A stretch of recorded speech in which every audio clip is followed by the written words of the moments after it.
नमस्कार, सुप्रभात। स्वागत है आप सभी का। सुबह 7 बजे तमाम ताज़ा खबरों के साथ मैं हूं प्रीति। आइए शुरुआत करते हैं हेडलाइंस के साथ।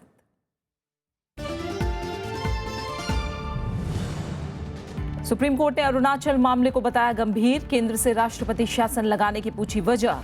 1 फरवरी को अगली सुनवाई।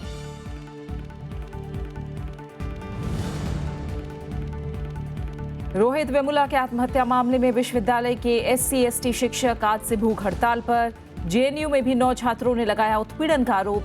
मानव संसाधन मंत्रालय का शिकायतों पर गौर करने का निर्देश।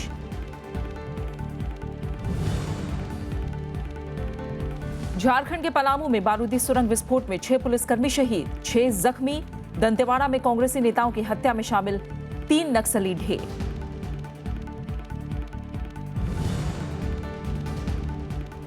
तमिलनाडु और पुदुचेरी में मछुआरों की हड़ताल का आज तीसरा दिन। 75 नौकाएं छुड़ाने की मांग। पाकिस्तान में 45 भारतीय मछुआरे गिरफ्तार।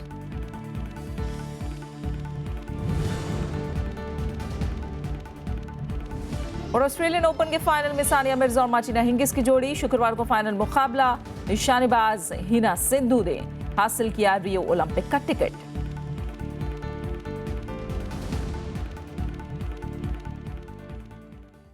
सुप्रीम कोर्ट ने अरुणाचल मामले को बेहद गंभीर बताया है। कोर्ट ने राष्ट्रपति शासन लगाए जाने पर केंद्र और राज्यपाल से शुक्रवार तक जवाब मांगा है। कोर्ट ने इस पर नाराजगी जाहिर की कि इस फैसले की जानकारी उसे नहीं दी गई। मामले की अगली सुनवाई 1 फरवरी को होगी। अरुणाचल में राष्ट्रपति शासन के खिलाफ याचिका पर सुनवाई करते हुए सुप्रीम कोर्ट ने अहम आदेश दिया। कोर्ट ने अरुणाचल के राज्यपाल ज्योति प्रसाद राजखोवा की वो रिपोर्ट मांगी है जिसको आधार बनाते हुए केंद्र ने राष्ट्रपति शासन लगाया है। राज्यपाल के वकील ने रिपोर्ट की गोपनीयता बनाए रखने की अपील की। कोर्ट ने ये इच्छा व्यक्त की थी कि आप जो राज्यपाल की रिपोर्ट है उसे कोर्ट को दिखाएं, और आज उठते समय कोर्ट ने ये निर्देश दिया है कि वो रिपोर्ट और जो अन्य भी रिपोर्टें वहाँ की कानून व्यवस्था के संबंध में केंद्र सरकार को राज्यपाल ने भेजी हैं, उनको सील्ड कवर में जजेस के यहाँ दे दिया जाए।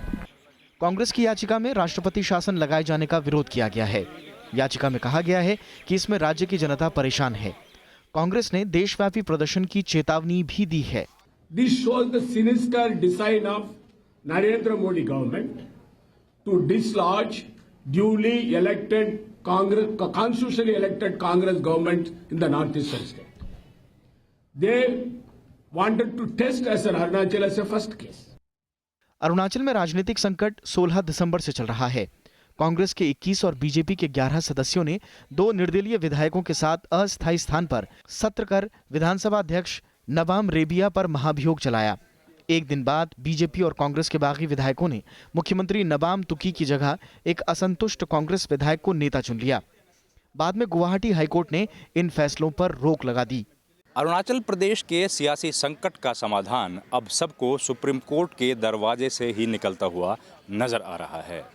जानकारों का मानना है कि चाहे इस मामले का जो भी फैसला आए, लेकिन वो फैसला आने वाले वक्त में सत्तारूढ़ और विपक्ष सब दलों के लिए एक नज़ीर साबित होगा और साथ ही साथ नए सिरे से राष्ट्रपति शासन लगाने के नियमों को भी परिभाषित करेगा।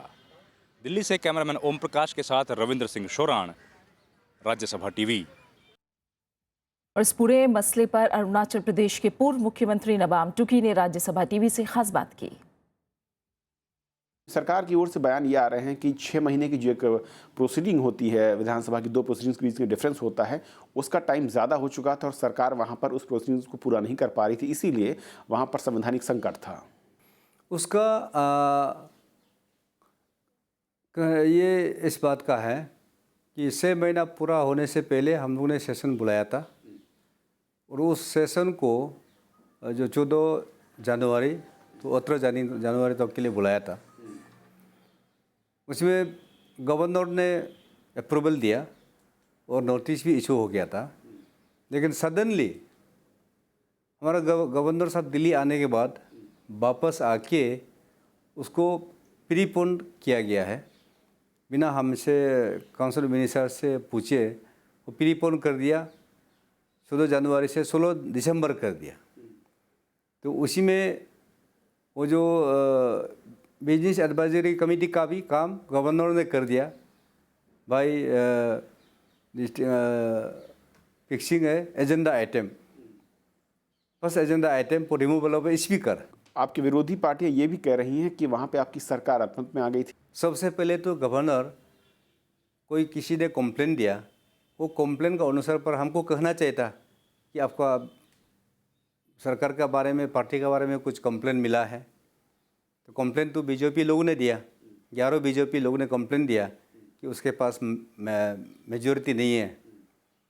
तो कैसे 11 आदमी कंप्लेन दे सकता है? ठीक है, कंप्लेन दिया, उसको मान भी लिया, तो हमको तो बताओ ना। जब उसके कंप्लेन दिया कि मेजॉरिटी नहीं है, तो कम से कम गवर्नर का काम था वो पूरा करना था कि आप मेजॉरिटी प्रूव करके सदन में दिखाओ। तो मेरा काम था कि मेजॉरिटी प्रूव करके दिखाने का, कॉन्फिडेंस मोशन लाने का मेरा काम था। तो कॉन्फिडेंस मोशन लाने के लिए मौका ही नहीं दिया। कहाँ मौका दिया? वो तो डायरेक्टली ऑर्डर करके डिप्टी स्पीकर को एम्पावर करके, वो भी डिस्क्वालीफाइड वाला डिप्टी स्पीकर है। जो 14 लोग को ऑलरेडी स्पीकर ने डिस्क्वालीफाइड किया था, उसी को ही फिर डिस्क्वालीफाइड एमएलए को उसको जीवित करके वो उसमें मेक शिफ्ट असेंबली सेशन कराया। सुप्रीम कोर्ट ने राज्यपालों को बर्खास्त करने पर केंद्र से जवाब मांगा है। मुख्य न्यायाधीश टीएस ठाकुर की अगुवाई वाली संवैधानिक पीठ ने 28 मार्च तक जवाब देने को कहा है। सुनवाई के दौरान कोर्ट ने माना कि ये गंभीर मामला है। दरअसल 2014 में एनडीए सरकार बनने के बाद कई राज्यपालों को हटाया गया था। उत्तराखंड के राज्यपाल अजीज कुरैशी और पुदुचेरी के राज्यपाल वीरेंद्र कटारिया भी इसमें शामिल थे। कुरैशी का आरोप था कि तत्कालीन गृह सचिव ने उन्हें इस्तीफा देने को कहा था और ऐसा नहीं करने पर उन्हें बर्खास्त करने की धमकी दी गई थी। इन दोनों ने सुप्रीम कोर्ट में याचिका दायर की थी।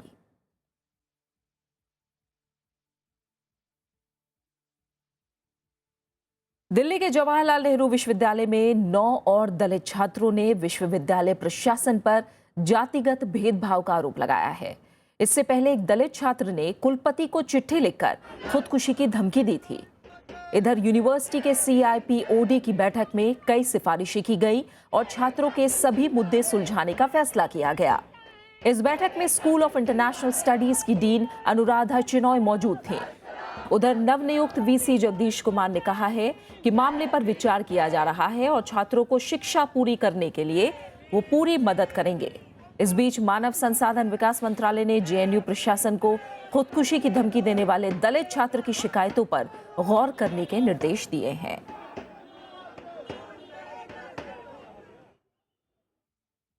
हैदराबाद विश्वविद्यालय के छात्र रोहित वेमुला की आत्महत्या के मामले में हैदराबाद से दिल्ली तक विरोध तेज हो गया है। विश्वविद्यालय परिसर में भूख हड़ताल पर बैठे कुछ छात्रों को कल भी अस्पताल में भर्ती कराया गया। कांग्रेस के कई नेता भी छात्रों के मांगों के समर्थन में मौन व्रत पर बैठ गए हैं। इस बीच विश्वविद्यालय के SC/ST शिक्षकों ने आज से भूख हड़ताल पर जाने का ऐलान किया है। हैदराबाद विश्वविद्यालय के छात्र रोहित वेमुला की मौत के बाद से छात्रों का विरोध बढ़ता जा रहा है। हैदराबाद विश्वविद्यालय में देश भर से सैकड़ों छात्र संगठन जमा हो रहे हैं। बुधवार को ये विरोध चेन्नई के साथ साथ दिल्ली के JNU में भी दिखा। छात्र VC के साथ साथ केंद्रीय मानव संसाधन विकास मंत्री स्मृति ईरानी के इस्तीफे की मांग पर अड़े हैं। करीब 60 छात्रों को पुलिस ने हिरासत में भी लिया। Our demand is only unless until if we are not get our demands, we won't leave our this struggle. Why? Because our first primary demand is VC Upper House should be removed that VC post. Why? Because this is we are doing here as a project just to social justice for Rohit Vemla, not for any compensation or any employment anything. Only for the justice. Hyderabad विश्वविद्यालय में रोहित वेमुला को न्याय दिलाने की मांग को लेकर छात्रों की भूख हड़ताल जारी है। हालत बिगड़ने पर कुछ छात्रों को अस्पताल में भर्ती कराया गया। ये छात्र VC अप्पा राव के इस्तीफे की मांग पर अड़े हैं। उनकी हेल्थ कंडीशंस बहुत तेजी से डिटीरियरेट हो रही थी। किसी का BP लो हो रहा था, किसी का शुगर लेवल बहुत लो हो रहा था, तो इस वजह से उनको जबरदस्ती लेकर गए हैं। कार्यवाहक वाइस चांसलर विपिन श्रीवास्तव की छात्रों से बातचीत की कोशिश भी नाकाम रही। छात्रों ने उन्हें बैरक वापस लौटा दिया। छात्रों को राजनीतिक दलों का भी साथ मिला है। कांग्रेस से राज्यसभा सांसद हनुमंत राव के साथ कई नेता रोहित को इंसाफ दिलाने की मांग पर मौन व्रत पर बैठ गए। आज तक भी उधर केंद्र सरकार हो, राज्य सरकार कोई तवज्जो नहीं दे रहे। अप्पा राव को सस्पेंड करो बोले तो लीव में गया। क्यों सब अप्पा राव को सस्पेंड नहीं करते? वो ही तो मेन आदमी था। विरोध थमता नहीं दिख रहा है। 29 जनवरी को उस्मानिया विश्वविद्यालय के छात्रों की संयुक्त कार्रवाई समिति ने हैदराबाद और तेलंगाना बंद का आह्वान किया है। आरोप है कि केंद्रीय मंत्री बंडारू दत्तात्रेय ने कार्रवाई के लिए केंद्र सरकार को चिट्ठी लिखी थी, जिसके बाद ही छात्रों को निलंबित किया गया था। ये दलित छात्र बंडारू दत्तात्रेय और यूनिवर्सिटी के वाइस चांसलर अप्पा राव को बर्खास्त करने की मांग पर अड़े हैं। 17 जनवरी को रोहित वेमुला ने आत्महत्या कर ली थी। Bureau report, Rajya Sabha TV. Maharashtra के शनि शिंगणापुर मंदिर में प्रवेश की इजाजत के लिए आंदोलन कर रही महिलाओं ने कल मुख्यमंत्री देवेंद्र फडणवीस से मुलाकात की। इनमें भूमाता ब्रिगेड की प्रमुख तृप्ति देसाई भी शामिल थी। दरअसल मंगलवार को मंदिर में प्रवेश के लिए भूमाता ब्रिगेड ने आंदोलन किया था, लेकिन पुणे से आ रही इन महिलाओं को मंदिर से 70 किलोमीटर दूर सूपा गांव में ही रोक दिया गया। इसके बाद मुख्यमंत्री देवेंद्र फडणवीस ने ट्वीट करके बातचीत से मामला सुलझाने की बात कही थी। उधर शिंगणापुर ग्राम पंचायत ने आज प्रस्ताव पारित करके भूमाता ब्रिगेड की कोशिशों की निंदा की। कांग्रेस ने भी महिलाओं को प्रवेश देने का समर्थन किया है।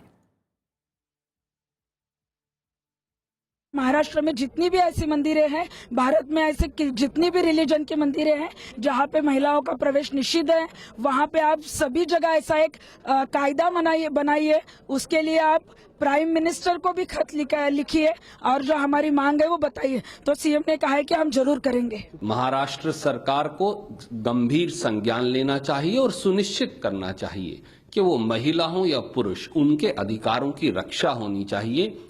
पूजा का मंदिर, भगवान का मंदिर, भगवान की जगह सब इंसानों के लिए है। वहां लिंग, जाति, धर्म के आधार पर भेदभाव नहीं हो सकता। झारखंड के पलामू जिले में माओवादियों की तरफ से किए गए बारूदी सुरंग विस्फोट में 6 जवान शहीद हो गए और 7 लोग जख्मी हुए हैं। माओवादियों ने बुधवार को पुलिस वाहन को उस वक्त निशाना बनाया जब वो एंटी नक्सल ऑपरेशन से लौट रहे थे।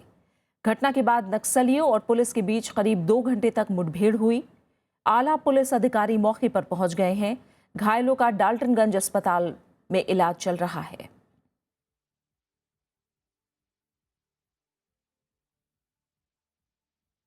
छत्तीसगढ़ के नक्सल प्रभावित दंतेवाड़ा जिले में पुलिस ने मुठभेड़ में 3 माओवादियों को मार गिराया है। मरने वालों में 8 लाख का इनामी नक्सली कमांडर भी शामिल था।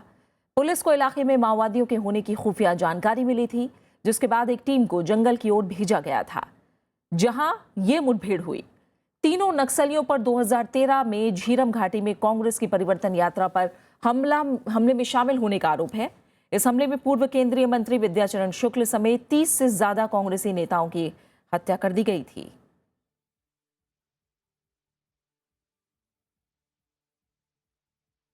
प्रधानमंत्री नरेंद्र मोदी ने कल अपने मंत्रिपरिषद के सहयोगियों के साथ समीक्षा बैठक की। इसमें एनडीए सरकार के पिछले 18 महीने के कार्यकाल की प्रमुख नीतियों की व्यापक समीक्षा की गई। सूत्रों के मुताबिक इस दौरान कृषि और ग्रामीण क्षेत्रों से जुड़ी नीति और योजना पर खास तौर से चर्चा हुई है।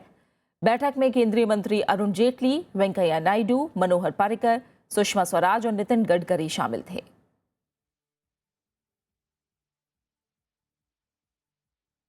प्रधानमंत्री नरेंद्र मोदी ने सीमा और उत्पाद शुल्क क्षेत्र से संबंधित लोगों की शिकायतों पर कड़ा रुख अपनाया है। उन्होंने शिकायतें दूर करने में नाकाम रहने वाले अधिकारियों के खिलाफ सख्त कार्रवाई के निर्देश भी दिए हैं।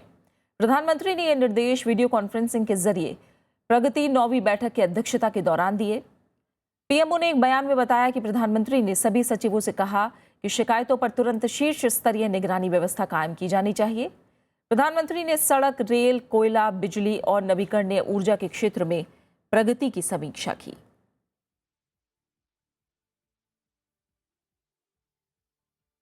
केंद्रीय मंत्रिमंडल ने इंडिया रिजर्व बटालियन की 17 नई टुकड़ियां बनाने का फैसला किया है। ऐसी 5 टुकड़ियां जम्मू कश्मीर के लिए होंगी। वहीं छत्तीसगढ़ में 4, झारखंड और ओडिशा में 3-3 और महाराष्ट्र में 2 टुकड़ियां बनेंगी। इनमें स्थानीय युवकों को तरजीह दी जाएगी।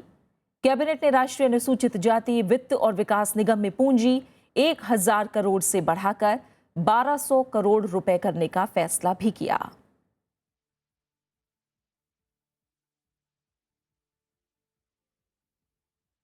केंद्रीय कृषि मंत्री राधा मोहन सिंह ने कहा है कि सरकार 2017 तक 14 करोड़ किसानों को मृदा स्वास्थ्य कार्ड मुहैया कराएगी। मृदा स्वास्थ्य कार्ड एक प्रिंटेड रिपोर्ट है जो 3 साल में एक बार किसानों को दी जाएगी। इनमें मिट्टी के सभी तरह के पोषक तत्वों और मापदंडों पर महत्वपूर्ण जानकारी शामिल है। इस कार्ड में मिट्टी में सुधार लाने के उपायों से जुड़ी एक एडवाइजरी भी होगी ताकि किसान बेहतर उपज हासिल कर सकें। 80 लाख कार्ड दे दिया है, 1 करोड़ 20 लाख कार्ड प्रेस में छपाई हो रही, 1.5 लाख कार्ड, 1.5 लाख कार्डों के लिए जो नमूना चाहिए 30 लाख, वो टेस्टिंग में, यानी 1 करोड़ नमूना, 5 करोड़ किसानों को सॉइल हेल्थ कार्ड इस साल।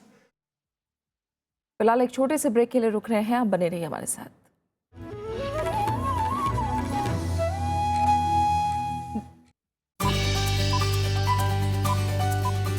राज्यसभा टीवी का ये बेहद खास प्रोग्राम है गुफ्तगू। नए चेहरे, बड़े बड़े नाम। नमस्कार, मैं हूं प्रकाश झा। मैं हूं कनू बहल। मैं हूं सौरभ शुक्ला। मैं हूं धृतिमान चैटर्जी। मैं हूं के संदिल कुमार। मैं हूं ललित मोहन तिवारी। मैं हूं सहज शिंदे। मैं हूं मनोज वाजपेयी। आपके चहेते प्रोग्राम गुफ्तगू गुफ्तगू गुफ्तगू गुफ्तगू गुफ्तगू गुफ्तगू शुरू हो रहा है गुफ्तगू का नया सीजन, सिर्फ राज्यसभा टीवी पर।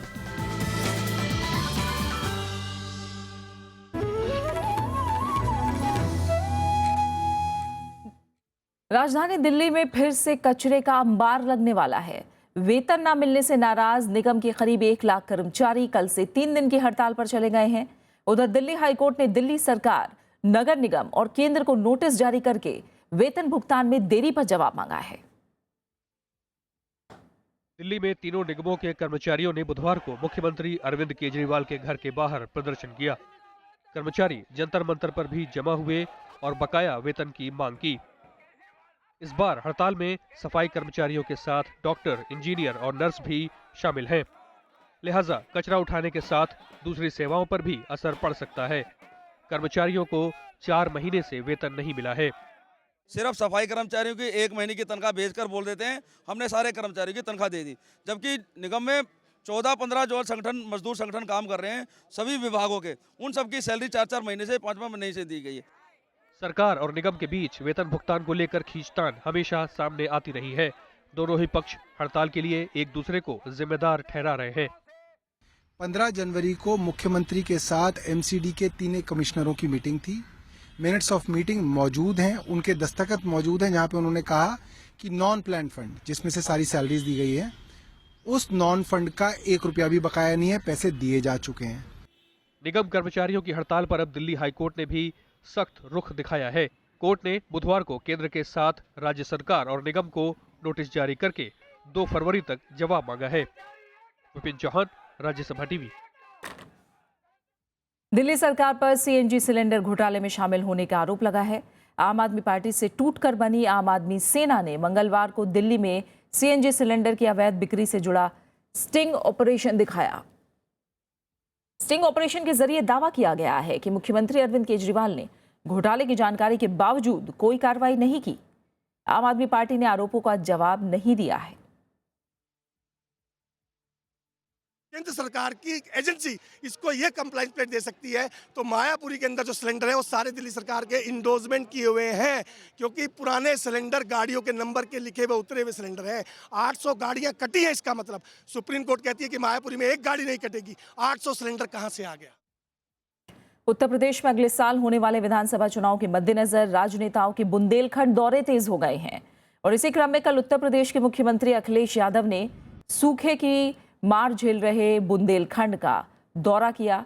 सबसे पहले जालौन पहुंचे अखिलेश यादव ने 108 परियोजनाओं का लोकार्पण किया और 36 योजनाओं का शिलान्यास किया। उन्होंने एक बार फिर उत्तर प्रदेश को 24 घंटे बिजली मुहैया कराने का वादा किया।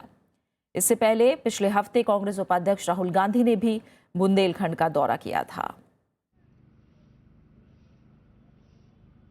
बुंदेलखंड हमेशा समाजवादी पार्टी के प्राथमिकता पे रहा और इसीलिए आपने देखा होगा पिछले सरकार के पूरे कार्यकाल में हर जिले में काम हुआ है। तमिलनाडु और पुदुचेरी में 2 लाख से ज्यादा मछुआरों की हड़ताल का आज 3रा दिन है। मछुआरे श्रीलंका से अपनी 75 नौकाएं छुड़ाने की मांग कर रहे हैं। ये लोग पूरी तरह से नष्ट हो चुकी 18 नाव का मुआवजा भी चाहते हैं। पिछले हफ्ते मुख्यमंत्री जयललिता ने इस मामले में प्रधानमंत्री नरेंद्र मोदी को चिट्ठी भी लिखी थी, जिसमें राजनीतिक स्तर पर मामले में हस्तक्षेप करने की मांग की गई थी।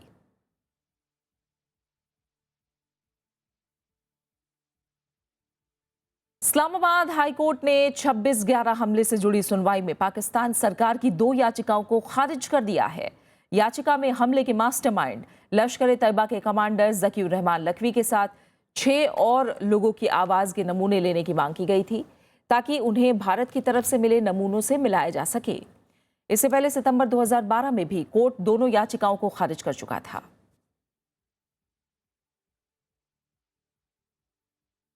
उपराष्ट्रपति मोहम्मद हामिद अंसारी ने कल राष्ट्रीय सेवा योजना यानी NSS के वॉलंटियर्स से मुलाकात की। गणतंत्र दिवस पर शामिल हुए इन वॉलंटियर्स ने उपराष्ट्रपति से बातचीत की और अपने अनुभव साझा किए। सरकार की तरफ से युवा कल्याण और खेल मंत्रालय की तरफ से NSS कार्यक्रम चलाया जाता है, जिसका मकसद छात्रों में सामाजिक कल्याण की भावना को विकसित करना है। उपराष्ट्रपति भवन में हुए कार्यक्रम में मोहम्मद हामिद अंसारी से मिलकर बच्चों ने खुशी जाहिर की।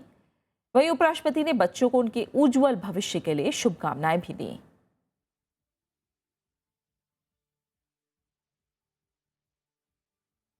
बात खेलों की दुनिया की। भारतीय टेनिस खिलाड़ी सानिया मिर्जा और स्विट्जरलैंड की मार्टिना हिंगिस की जोड़ी ऑस्ट्रेलियन ओपन के फाइनल में पहुंचने में कामयाब रही है।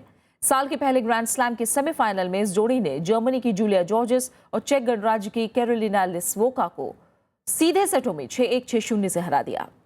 सानिया और हिंगिस ने बेहतरीन शुरुआत की और पहले सेट में विपक्षी जोड़ी को जमने का मौका तक नहीं दिया। विपक्षी जोड़ी पहले सेट में सिर्फ एक ही गेम जीतने में कामयाब रही। दूसरे सेट में सानिया और हिंगिस ने दमदार खेल दिखाते हुए विपक्षी जोड़ी को एक भी गेम नहीं जीतने दिया। सानिया और हिंगिस की जोड़ी की ये अंतर्राष्ट्रीय टेनिस मुकाबलों में लगातार 35वीं जीत रही। 29 जनवरी को होने वाले फाइनल में अब उनका मुकाबला 7वीं वरीयता प्राप्त चेक गणराज्य की ही 2 खिलाड़ियों एंड्रिया लावाकोवा और लूसी हराडेका से होगा।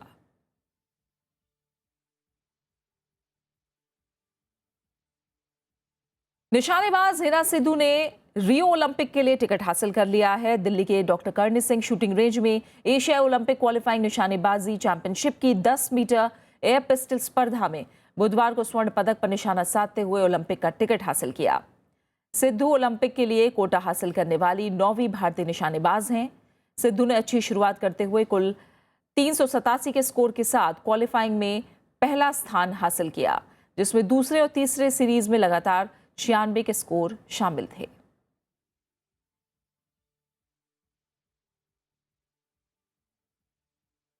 आइए जल्दी से देखते हैं देश और दुनिया की कुछ और बड़ी खबरें।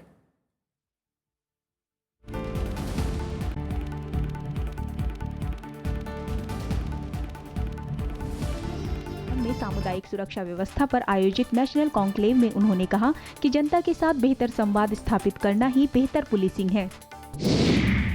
मध्य प्रदेश में मेहर विधानसभा उपचुनाव से पहले कांग्रेस ने गोंडवाना गणतंत्र पार्टी के साथ गठबंधन किया है। प्रदेश अध्यक्ष के मुताबिक दोनों पार्टियों का गठबंधन उपचुनाव के बाद भी जारी रहेगा।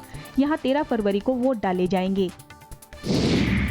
1984 सिख दंगों के मामले में सुप्रीम कोर्ट ने केंद्र सरकार को 2 हफ्ते के भीतर SIT जांच रिपोर्ट सौंपने का निर्देश दिया है। हाल ही में दिल्ली सरकार पर इस मामले की फाइलें खोने का आरोप लगा था, जिसे बाद में सरकार ने खारिज कर दिया। सुप्रीम कोर्ट ने मुंबई मेट्रो के किराए में बढ़ोतरी पर रोक लगाने के फैसले के खिलाफ सुनवाई से इनकार कर दिया है। मेट्रो का संचालन करने वाली कंपनी ने मुंबई हाई कोर्ट के फैसले के खिलाफ याचिका दायर की थी। मद्रास हाई कोर्ट ने तमिलनाडु के विल्लुपुरम में कथित रूप से आत्महत्या करने वाली 3 छात्राओं में से एक छात्रा के दोबारा पोस्टमार्टम के आदेश दिए हैं। बीते शनिवार नेचुरोपैथी की इन छात्राओं के शव कुएं से मिले थे। काठमांडू जाने वाले 2 विमानों को बम की अफवाह के कारण उड़ान भरने से रोक दिया गया। इनमें से एक विमान एयर इंडिया का, जबकि दूसरा विमान जेट एयरवेज का था। इससे पहले शनिवार को भी जेट एयरवेज की उड़ान में बम की अफवाह थी, जिस वजह से उड़ान में 6 घंटे की देरी हुई थी। गोवा में अब पर्यटक हेली टूरिज्म का मजा भी ले सकेंगे और आसमान से पणजी, वास्को, ओल्ड गोवा के खूबसूरत बीच समेत ऐतिहासिक किलों और महलों का दीदार कर सकेंगे। गोवा में 1 फरवरी से हेली टूरिज्म की शुरुआत होगी। पाकिस्तान की समुद्री सुरक्षा एजेंसी ने 45 भारतीय मछुआरों को गिरफ्तार किया है। इन मछुआरों पर पड़ोसी मुल्क की समुद्री सीमा में मछली पकड़ने का आरोप है। पाकिस्तान के पंजाब प्रांत में टीम इंडिया की जीत पर तिरंगा फहराने के आरोप में एक शख्स को गिरफ्तार किया गया है। गिरफ्तार शख्स भारतीय क्रिकेटर विराट कोहली का फैन है और ऑस्ट्रेलिया के खिलाफ उनके प्रदर्शन से उत्साहित था। इंडिया ने एडिलेड में T20 मैच में ऑस्ट्रेलिया को 37 रन से हराया था। डेनमार्क की संसद ने देश में आने वाले शरणार्थियों की संख्या पर नियंत्रण करने के लिए एक नया कानून बनाया है। इसके तहत अगर किसी शरणार्थी के पास $1,500 की कीमत से ज्यादा का सामान है तो उसकी देखरेख करने के लिए स्थानीय पुलिस उस सामान को जब्त कर सकती है। मधुर संगीत से लोगों के दिलों में राज करने वाले संगीतकार ओपी नैयर की आज पुण्यतिथि है। अपने सुरों के जादू से उन्होंने आशा भोसले और मोहम्मद रफ़ी जैसे कई गायकों को कामयाबी के शिखर पर पहुंचाया। शोक और रोमांटिक गीत उनके संगीत की पहचान थे। कहाँ मेरा जिगर गया जी, अभी अभी यहीं था किधर गया जी। बचपन से ही संगीत की ओर रुझान और गायक बनने की चाह रखने वाले ओपी नैयर का जन्म 16 जनवरी 1926 को लाहौर में हुआ। मेरा जिगर गया जी, अभी अभी यहीं था। ऑल इंडिया रेडियो से संगीत का सफर शुरू करने वाले ओपी नैयर को फिल्मों में पहला मौका 1949 में फिल्म खनीज में मिला। गुरुदत्त की आर पार उनकी पहली हिट फिल्म थी। गुरुदत्त की फिल्म मिस्टर एंड मिसेस 55 और CID फिल्म में उन्होंने संगीत दिया। जाने कहाँ मेरा जिगर गया जी, अभी अभी यहीं था किधर गया जी।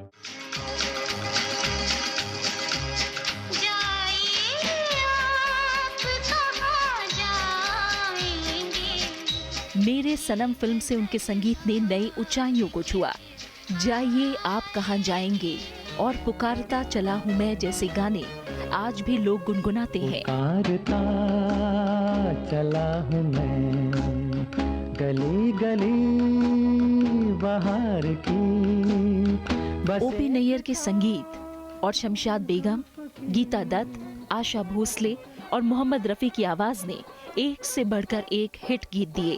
कजरा मोहब्बत वाला अखियों में ऐसा डाला, कजरे ने ले ली मेरी जान, हाय रे मैं तेरे कुर्बान। तुम सा नहीं देखा, फिर वही दिल लाया हूँ, कश्मीर की कली, नया दौर उनकी बेहद कामयाब फिल्में थी। इशारों इशारों में दिल लेने वाले, बताए हुनर तूने सीखा कहाँ से।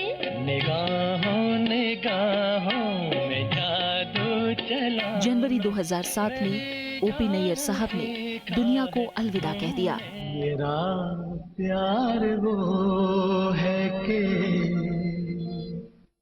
मर कर भी तुमको ब्यूरो रिपोर्ट, राज्यसभा टीवी।